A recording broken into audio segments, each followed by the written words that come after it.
Welcome to Reckless Paradise, everyone. I'm your host, Marissa, and I'm here with my co-host, Dystro. Say hi.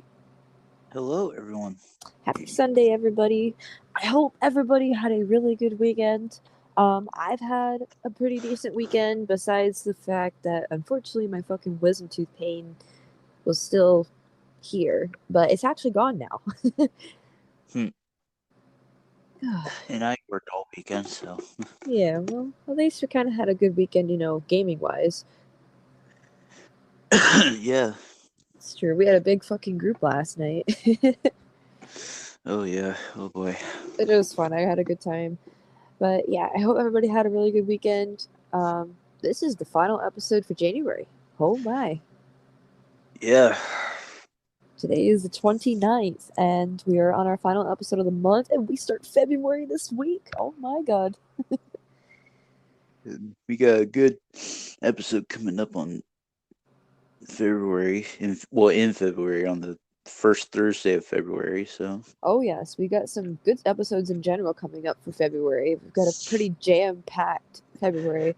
I'm planning on getting at least one or two people on the show sometime in January, so, Or February, you February. mean?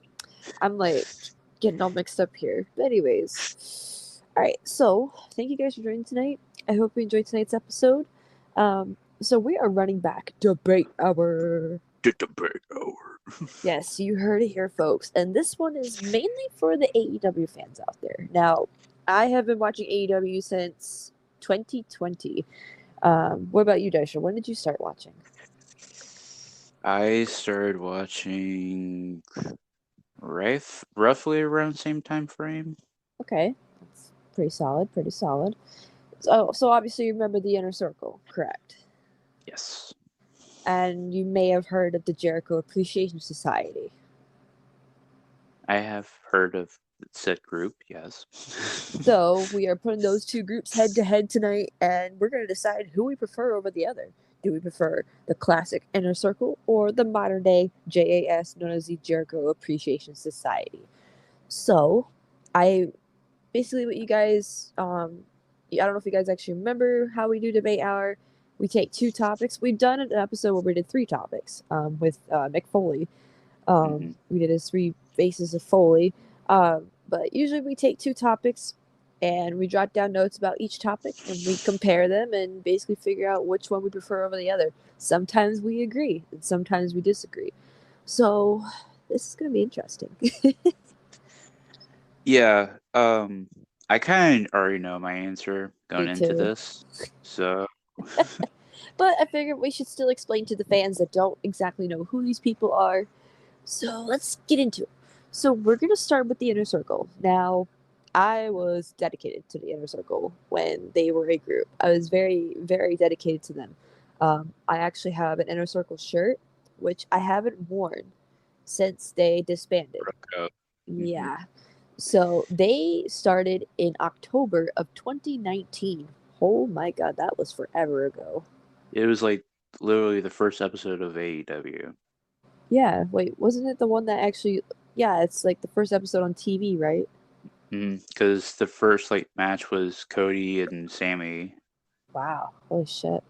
and that night was like it was so good in so many ways because I think the main event of that was the Elite versus Jericho, Santana, and Ortiz. Holy shit. Jeez. Now, obviously, I wasn't watching at this time. I jumped on the bandwagon. I think early February 2020, like just before the During the pandemic hit. yeah, almost before pandemic. Because Jeez. like the next month in March was like Revolution. Yeah, and at this time, the world was kind of shutting down. Mm-hmm. So, but anyways, so they kind of debuted as a group in October of 2019. It consisted of Chris Jericho, Santana and Ortiz, Jake Hager, and Sammy Guevara. Now, if you guys don't know who Jake Hager is, you may remember him from WWE as Jack Swagger. Mm-hmm. Now, I don't know if I was really a big fan of Jack Swagger. I kind of like the Jake Hager version just a little bit more. I think it's just because like he was not labeled as the all American sort of thing. And like Chris Jericho put it politely, he said, that gimmick's dead and buried and it's from bad creative and dead and gone. I love that fucking line. He's like bad creative. I love that. Creative, that's dead and gone.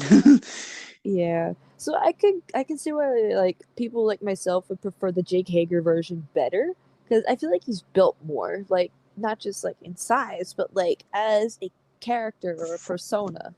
Yeah. Like he's one of the Um, tough guys. He's supposed to be like the bodyguard kind of guy. he's the muscle of the group. Right. Now, this was the lineup for a little while, up until November of 2020, when unfortunately MJF joined the Inner Circle for a short period of time with Wardlow, of course, because at this time MJF and Wardlow were still a little group here. Um, this was short lived. I Mhm, remember the whole fucking didn't yeah they took them to fucking Vegas. Remember the Vegas trip? And then fucking Hager and Warlow, they're just staring at each other like, "Oh, you better do something, man. You better do something." Fucking didn't one of them like oh my god, I'm trying to remember. I gotta watch that scene again. I think they like gambled and shit. They were, like Jericho's like Yeah, two shots of like vodka or something, and they were just going back and forth. Him and MJF like naming off different alcohols.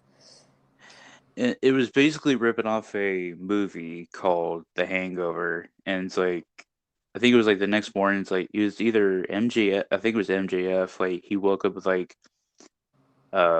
marker written on his Yep. face and stuff, and that's what basically it was like like referring to in that. That's cool. And they had didn't he wake up like didn't no no he didn't wake up but like he had like the fucking MJF like scarf tied around Yeah, his fucking head. yeah. I love that picture. I still have that screen cap somewhere on my phone. Like I just But it's like I think it was like, wasn't it a match where if MJF won, like he would have to he joins the inner circle and stuff, and that was like against like I think Jericho, right? something like that. It's been a while to be honest. Yeah, It's been a but while. like it's been a while. But it's like I think MJF and Warlow joining the group, it kind of like it didn't it didn't like make it stale, but it just like it intrigued a lot of people because it was like, oh, like like MJF is like trying to take over Jericho spot, sort of thing. I think. Yeah. And the thing is Sammy didn't really approve it as you could like tell like Yeah, throughout the whole time. he was like, you know what? It's like I don't trust this piece of shit. And And he Jericho's like, no. left. Yeah, he was like Jericho's like, hey, come on, calm down, man, calm down. And then Sammy's like, no, fuck this. And he's like, he just left. I remember that. Like I was actually like a fan of Sammy at that point. Um So no, not recently now. So yeah, like I used to like Sammy when he was in the inner circle. Like he was just a better version of himself in a way. Um mhm, so anyways, so back to the MJF and Wardlow situation. Unfortunately, this was all just a plot to make a rivalry kind of group against the inner circle. MJF, Wardlow, FTR, Sean Spears, mhm. um, And they totally all, Blanchard. and Tully Blanchard, I remember, they all formed the Pinnacle, and thus leading to MJF and Wardlow turning their backs on the Inner Circle in March of 2021. I remember this. Oh, I do too. I was kind of mad, but at this time, this meant that the Inner Circle was officially turning face Hmm. after being heel for so long. And honestly, they did a really good job running as a face. They had one of the best rivalries I've ever seen between two factions, between the Pinnacle and the Inner Circle. I remember when the Inner Circle was gone for a little bit due to the Pinnacle's attack, they came back, surprised them in their dressing room, and had an all out freaking brawl. Yeah, and that rivalry was like, it was so historic in so many ways.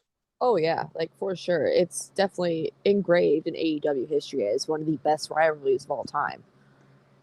And And to like think of like how far like MGF, Wardlow, FTR, and Shawn Spears has come, like as like performers and stuff, like it's crazy because like FTR like they're doing their best work right now as a duo, and Wardlow like he's injured, but it's like he'll come back like stronger and he'll just kill people with Powerbomb Symphony. And heck, he had Uh, a fucking title run already. yeah, and he had a title run. So it's like he's already Thriving. thriving just because of the inner circle stuff and then the MJF stuff Yeah. and And the then Pinnacle. where's Shawn Spears? Where'd he go? He's I think he's doing like wrestling school stuff in Florida right now at the moment, I And believe. he just had a kid too. Yeah, with Peyton Royce. Congrats to them. Congrats. Yeah. Um, I think he's doing wrestling school stuff with Tyler Breeze, I believe. I could be wrong about that. Um, but like he's in Florida just doing that stuff. And Wow. like you said, like he's had the kid and all that stuff. And I'm like, hey, good for him. Like he just keeps a good solid schedule and just Yeah. does his thing. So That's what matters at the end of the day, you know? Now, I also have written down that not only did they have a rivalry with the Pinnacle, they also did a rivalry with the Elite and Matt Hardy. Why did I not remember this? this was the lead up to the first stadium stampede match. Wait, you're right. You're right. The one with the golf cart. Kenny Omega's Hmm. chasing Sammy with the golf And, cart. and and Matt's like, the vessel, and he's just like, and Kenny's got the like, go after him, Matt, get after him. I love that fucking picture. I remember that now. Okay, I had to get a little refresher in my mind. I remember that And, now. and Tony Schiavone's like with the freaking call of the century. He's like, "Oh my god, he's dead!" He's like, "He's dead." Oh man, I love Tony. Um, but yeah, like that was like the first ever Shame Stampede match because I think it was. Oh yeah, because Hangman was kind of not trusting Kenny at that point. Oh yeah. Okay. Like stuff. I remember this now. Just pop the What? nothing. Just nothing. Just yeah, I remember that. What? Just pop the cold one up. That's fucking Dr. Pepper. That's fucking funny. Dystro, you're hallucinating here. Oh god, my head hurts. Good, good, good. Take my headache. Oh no, I don't want that headache. Um, Anyways, so yeah, now I kind of remember that. Now that I think about it, like this was like what 2020? this was like this is like I think May. This was like Double or Nothing season, so like Okay, May. during springtime. Okay, so I kind of remember that now. Now another rivalry I do remember is their feud with Men of the Year and American Top Team with fucking what the fuck's his name? Oh, What the fuck's his name? The fucking I hate his voice. He's just annoying as shit. He's like the leader of it oh, all. Dan Lambert. I That's what it fucking was. hate him. Ugh. I think everybody hated him. And of course, there's like Scorpio Sky, Ethan Page, and the rest of American Top Team. There was like Paige Who- Van Zant or something like that. yeah, Paige Van Zant. I remember like the feud going into I think it was not like I think it was Revolution or Double or Nothing. I can't remember. Um, but it was like Chris Jericho was like talking like shit about Paige Van Zandt and stuff like that, and it was like he was just killing her on the mic. I was like, oh shit. Oh shit! I gotta admit, Jericho is like fucking He's goaded. yeah, like you should see some of his stuff from like WCW and all that stuff because he was really good on the mic there. And then like when he came into WWE and all that stuff, and it's like he's always been a good talker. Oh yeah, for sure. He's always been a good talker. Like I think everybody in the inner circle group besides maybe Jake Hager, because like he doesn't really talk that much. Like they are good talkers, but then like but it's just Chris Jericho. Like he puts the whole like thing together. Oh yeah. So I mean, um, but yeah, like I didn't really care for that rivalry. The I Elite and was Matt Hardy one was pretty fucking funny. Yeah, and obviously the one with the pinnacle was pretty iconic. Now, now for the heartbreaking part when they disbanded. So, unfortunately, they officially disbanded March 9th of last year, 2022. This fucking broke my heart. Like, we were only like 3 months into the new year at the time. I Mhm. literally had a gut feeling it was going to happen eventually, but I wasn't ready for it because, like, God. So basically, what happened was Sammy, excuse me. Well, I don't even think Sammy was around, was he? No, because I think Sammy was gone or something. He might have left already at the time. I'm not 100% sure, but I do remember that the following episode of Dynamite after that year's Revolution pay per view, Santana and Ortiz had some beef, kind of, with Jericho. Um, I don't know if it was like about trust or just something. And Jericho and Hager turned on Santana and Ortiz. And I remember 2.0 came out as well because at the time, Santana and Ortiz were kind of friends with Eddie Kingston. Of Hmm. course, Eddie Kingston, he's going to be in this fucking somehow. Uh, Oh, my boy. oh, yeah. And 2.0 and Garcia end up coming out and attacking Eddie and Ortiz and all them, forming the Jericho Appreciation Society. So now we move on to this group. Started out March 9th, 2022. They're still together to this day, still going strong, even though they kind of had a little issue with Garcia, but I Hmm. guess that's kind of smoothing Not out just a that little bit. bridge. So this group consists of Chris Jericho, Jake Hager, 2.0, which is Daddy Magic, Matt Menard, and who the fuck's the other guy? I can never fucking. Who's the other guy at 2.0? I'm trying to think. um, There's Matt Menard. yeah, Matt Menard. Uh, well, you keep going. I'll look it up. I got it. I got it. I got it. You So got it's it, Matt Menard and Angelo Parker. Angelo Parker. Oh yeah, he's the other. He's like kind of like the skinnier, kind of like tall-ish kind of dude. Okay, so it was Matt Menard, Angelo Parker, Jericho, Jake Hager, and Sammy Guevara. Like, Hmm. he kind of took me by surprise when I found out that he was joining the Jericho Appreciation Society. And just like, really? We basically just have the inner circle with three of the original members. The only two members that are not there are Santana and Ortiz. I think it was just, I think it was just a good idea and kind of in general to split up Ortiz and Santana to let them go do their own thing. I guess, because it's like, as of this moment, it's like Santana and Ortiz, it's like they're not together right now. No, I guess they had some actual legit conflict. Yeah, they had some like conflict and stuff, and it's like they're not like even like together at this point. So Yeah. it's crazy. So, and we also have Daniel Garcia, who I fucking love Daniel Garcia. I'm gonna be honest. He's probably the only member I can actually tolerate from this group besides Daddy Magic. And we got Anna J, of course. I'm not sure why Anna J is there. I'm gonna be honest with you.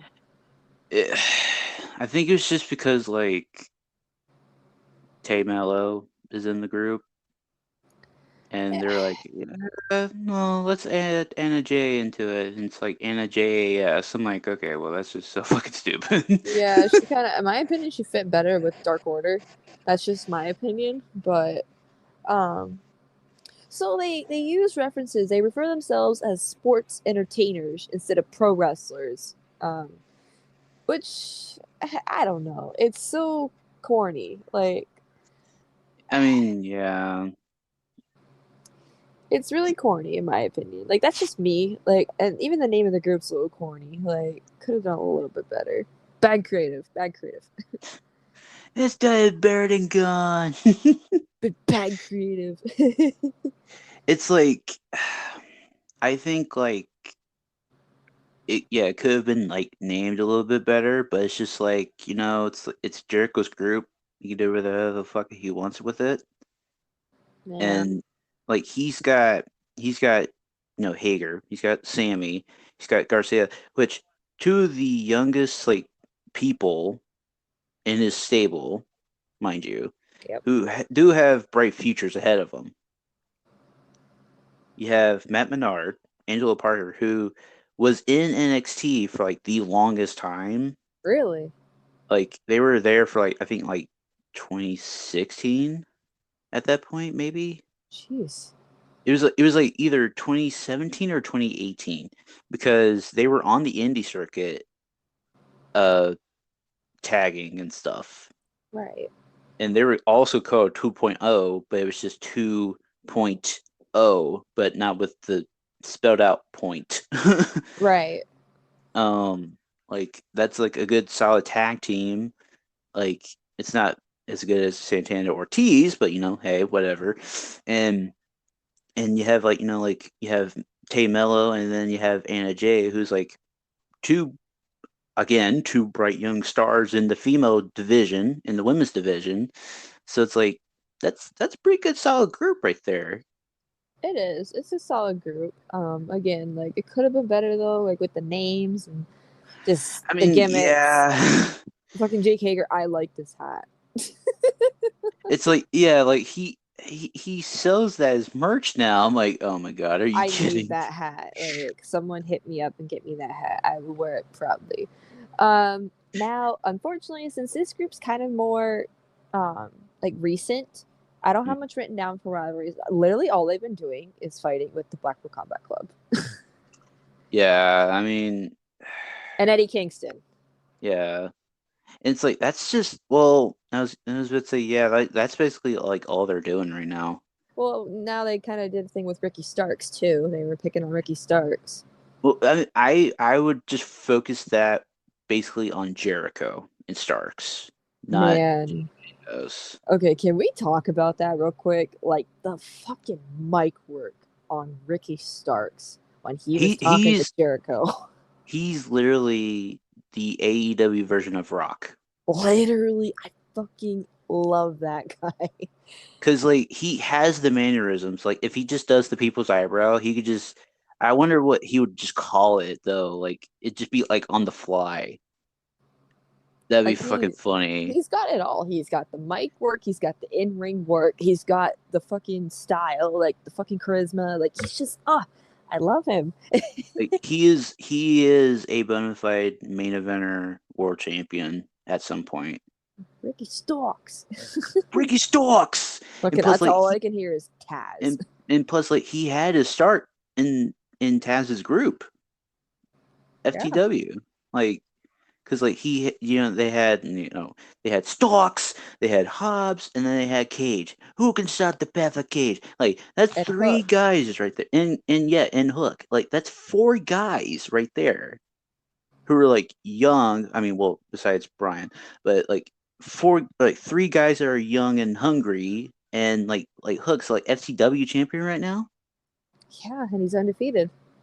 And it's like it's like, dude, like you got all the tools right there, man. This is like, oh boy, I think I'm hoping Starks like becomes like TNT champion or like something down the line because like he's got it. Like he's got he that it is factor. literally the next Dwayne The Rock Johnson in Oh yeah, AEW. for sure. He just does the He's rock bottom. Just he's cool. Now we're gonna go back to the Blackpool Combat Club stuff. Hasn't have they fought all members of the Blackpool Combat Club? they fought Moxley. They Claudio, fought I know Moxley, Jericho fought Claudio. Claudio. Yeah, Claudio fought Jericho for the ROH title. I know that at final battle or not final battle. Um, the last ROH pay per view they did. Um, I know Gar faced Yuta for the pure title. I know that. Chris Jericho and Yuta wrestled back in August of last year. That's true. Uh, So basically, um, pretty much everybody. yeah, like it's like they interchange it and stuff like that too. Like I think I know like Garcia faced Brian at some point. I know that. So it's like, yeah, they have like literally faced everybody. Oh yeah, and obviously Jericho and Eddie Kingston. Like we know their history. Oh yeah. Oh yeah, they got a fucking barbed wire match from like July. This is Uh, like during Shark Week. yeah, during Shark Week, I remember that. Yeah, honestly, it really isn't much to say about the rivalries they've had. The Jericho Appreciation Society, I mean, because again, they're still relatively new. They got a long way to go. We don't know how long they're gonna last, so let's see what this year has to offer for them. So far, it's been pretty good with the Ricky Stark stuff, and God knows what else is gonna happen. Oh, and the Action and Andrade stuff too with Oh Jericho. yeah, Because I think. like I was shocked that Action and Andrade like got a win over Jericho. I was Oh like, yeah, on holy his shit. debut on Dynamite, like oh my God. Yeah. I was like, wow, okay. I think that kid's got potential. Like he needs some work on the mic, but Oh, that's why like I would say like pair him with like maybe Ricky Starks or something because it's just like I think that's what they're probably doing right at that moment. I think doing like yeah. Andrade and Starks, like just call him Action Starks. Oh Just my God. I know it's stupid, but it's like it's like but like the pairing of Andrade and Starks like that's pure magic right there. Oh yeah, for freaking So sure. So one thing I could say about both the Inner Circle and the Jericho Appreciation Society is with both of these groups, we see rising young talent getting put into these groups and eventually going off on their own and doing their own thing. Now, obviously, Jericho Appreciation Society, all these people are still together, but with the Inner Circle, obviously, like you said, Santana is like nowhere to be found. Ortiz is off doing his own thing. And the thing is, he was already a star before AEW because he was an Impact with Santana and Eddie Kingston. hmm Um, Obviously, we see with Sammy Guevara, he's on the rise as well. I'm not a crazy fan for him anymore, unfortunately. Jake Hager, he's still in there. Like, yeah, he's had some pretty decent matches, but I think we need to get him over a little bit with the crowd, just a little The bit more. the one match that comes to mind that when I think of Jake Hager right now is the Octagon match that he had with Wardlow. Wardlow, yep. And I was like, holy crap. And it's like I remember like was it Wardlow that did like a Superman punch off the fucking side of the cage? Something like that. I I was like, remember that. holy crap. I was like, holy crap. Jeez, we were kind of thinking the same thing. I was waiting. I was like praying. I'm like over here praying, like, oh my God, please say the Wardlow match, please. And at this time, he was still with the Inner Circle, just for a disclaimer here. And then with the JAS, Jericho Appreciation Society, obviously we have Sammy, Jake, and Jericho. And then we have 2.0, who is kind of getting a little bit of stardom right now. Daniel Garcia, especially. Like, I think he's the one that's benefiting the most out of this. Yeah, Um, he's kind of like one of he's like really good at like submissions and like he is a master technician. oh, Like especially with the Wheeler the Yuta stuff, like because those two like they went at it the last time when they faced each other yep. in pure rules matches, like like you have like three rope breaks, and if you use all three, it's like it's fair game within the ropes. Like you're done in the ropes. Like if you have a submission and you try to raise the rope, and you say, "Oh well, sorry, you used all the rope breaks. Sorry," So like that's what I mean. Like with both of these groups, a lot of these young talent are getting pushed. They're getting the spotlight. They're getting to show off like what they're capable of doing in AEW. And I feel like that's the goal of Jericho here. Jericho's trying to get these younger talent in the spotlight. And I hats off to him, to be Mhm, honest. Hats off to him because he is a veteran. He has been in the pro wrestling business for over 30 years now. And he's in great mhm. shape too. Like he has slimmed down a little bit. And it's like it's funny. It's like every time he does something different for himself. He's always reinventing himself, which is a good thing. Yes, Because absolutely. like, because like when he was in WCW, he was like the highlights of the night. He was the Ayatollah of the rock and roll and stuff. And like he took that from WCW, went to WWE. Like his first night there, like he went up against The Rock in a promo battle, I remember watching that on TikTok, I think. and like Rock like just jabronied him, but like Rock or Jericho kept his cool, and like he elevated himself just by being in the same ring with The Rock that night. And he was like a main event player for years to come Oh, too, until he left. absolutely, absolutely. And I think a lot of Jericho's skills get passed down to these other younger talent who are kind of trying to climb the ladder, so to speak. Hmm. And Hmm. again, that's another thing that's kind of benefiting from both of these groups, as we see like a lot of these talent are like improving on wrestling skills, mic skills, just everything. Jericho's like kind of preparing these younger talent to hit the big time, so to speak. Hmm. Like For sure. even with Anna Jay and like Ty Mello, like yeah, I'm not crazy for Ty, but I love Anna Jay. I've always liked her, even back with Dark Order. Um, Again, like even them, I've seen some improvement with them, and honestly, I can't wait to see what 2023 has to offer for the Jericho Appreciation Society. But now we must make our final decision. So, Mr. Dystro over here, who do you Yes. prefer? Do you prefer the classic Inner Circle that's been there since the first day of television with AEW, or do you prefer the modern day Jericho Appreciation Society? Now,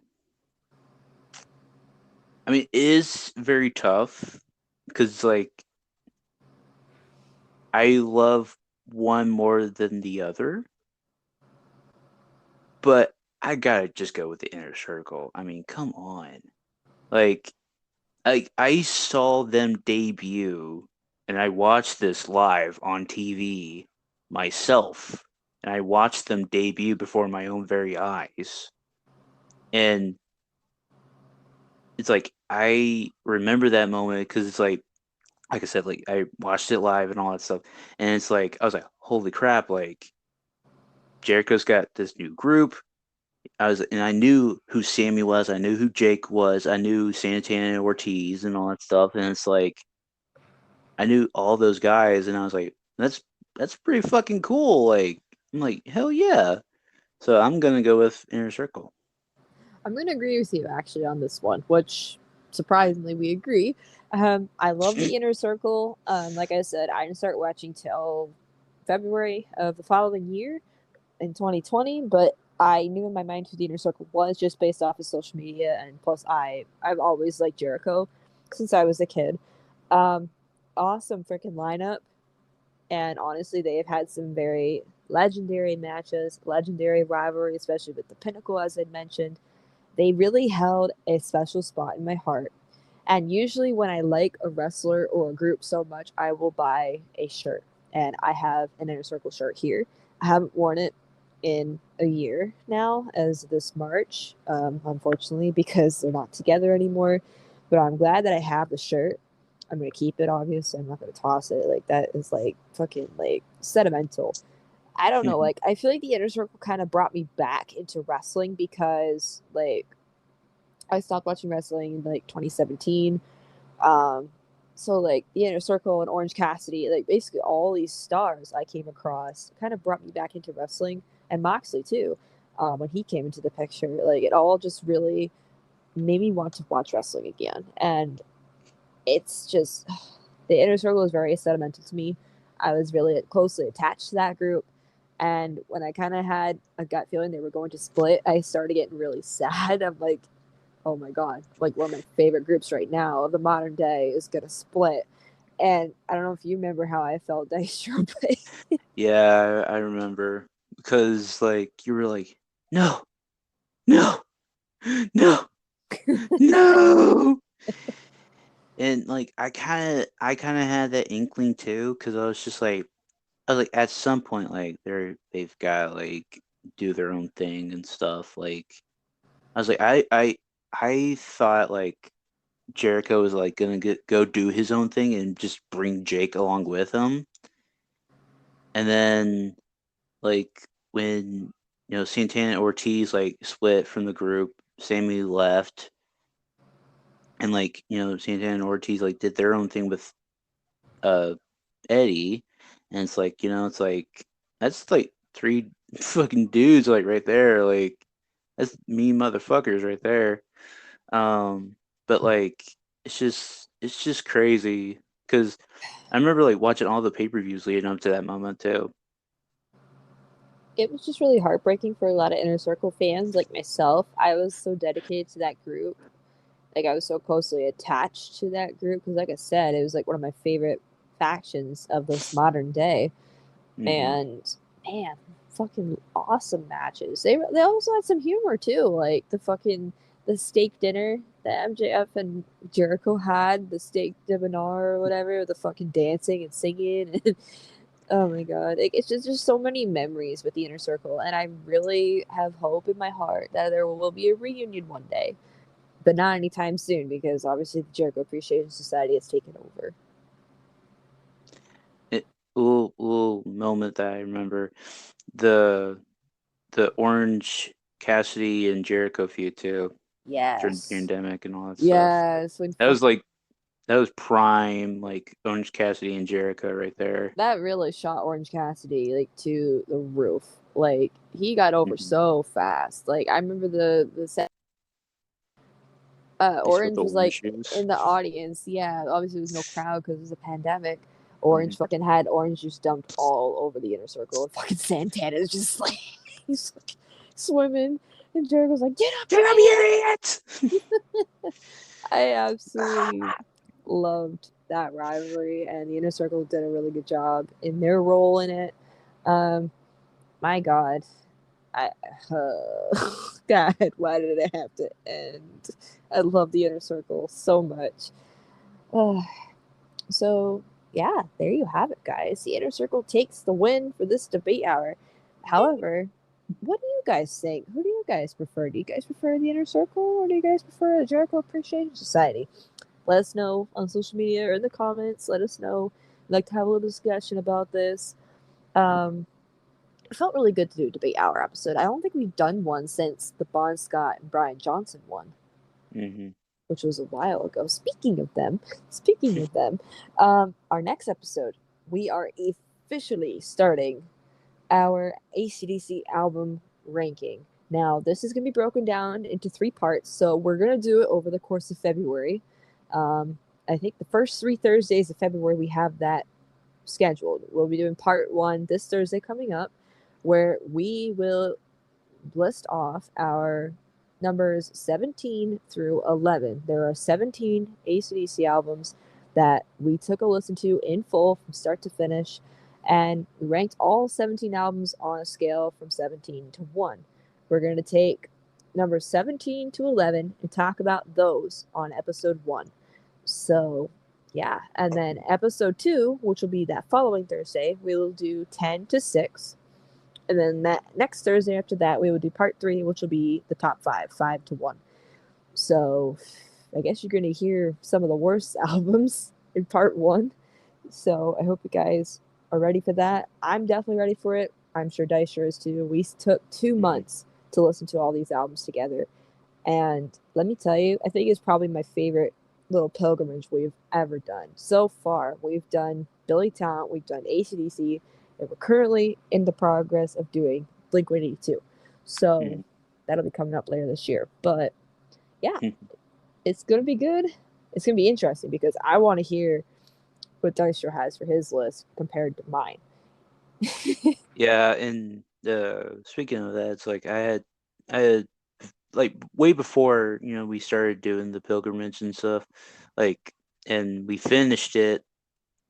Like I was starting to do my list like way before the pilgrimage was even finished, and like there was like three or four like albums that like I just did not like.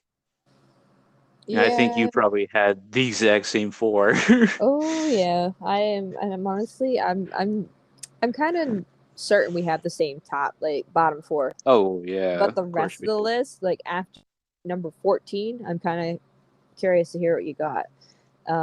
I'm like 90% sure it's gonna be all different, and I feel like all hell's gonna break loose, and we're gonna start fucking fighting like little bitches. Why'd you make? Why'd you put that on number 5? That Why'd you should be on put number that? 4. What the hell is wrong with you? So another thing we're gonna be doing on each of those episodes, I think I told you about this already, Dystro. I requested that you pick one song per album that was the most memorable for you. Um, so when we get to each album, just mention the song that's most memorable to you from that album. Like for example, this isn't my pick, obviously, but for example, from like Power Up, like the song Through the Mist of Time. Like that's not my pick, but that's just an example. So we will be doing that as well. So you guys have a song to listen to if you guys want to take a listen to what each album has to offer. Mhm. So yeah, it's gonna be interesting. I hope you guys come and join us for this long little journey we're doing in February. Um, I also have song of the night, and tonight's song of the night. I had two songs in mind. I say that almost every time. I have two songs in mind. One is from Van Halen.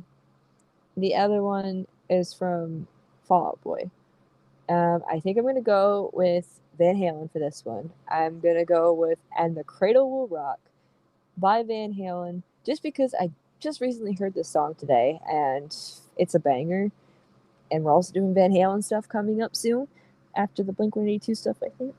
So yeah, that's the song of the night. And the Credible Rock by Van Halen. If you guys want to take a listen to that, the link should be at the top right hand corner of the episode. Towards the end, just click on the link and take you to the video. So, if you guys stuck around to the very end, we greatly appreciate your support. Be sure to follow us on social media by clicking on the link in the description below, which will take you to our link tree, which has our Twitter, Instagram, TikTok, and Reddit. And it also has Dystro's gaming YouTube channel, which is super close to 300 subscribers. Yeah, I'm like 5 subs away at this time of recording. Holy shit. So be sure to go sub to him. He posts weekly gaming content. Me and some of our friends are in that too. So be Mhm. sure to go check that out. Follow us on social media to keep up to date with the podcast in case stuff happens we can't upload. Be sure to take a listen to tonight's song of the night by Van Halen. And thank you guys for listening. And we'll catch you guys this Thursday. Peace. Peace.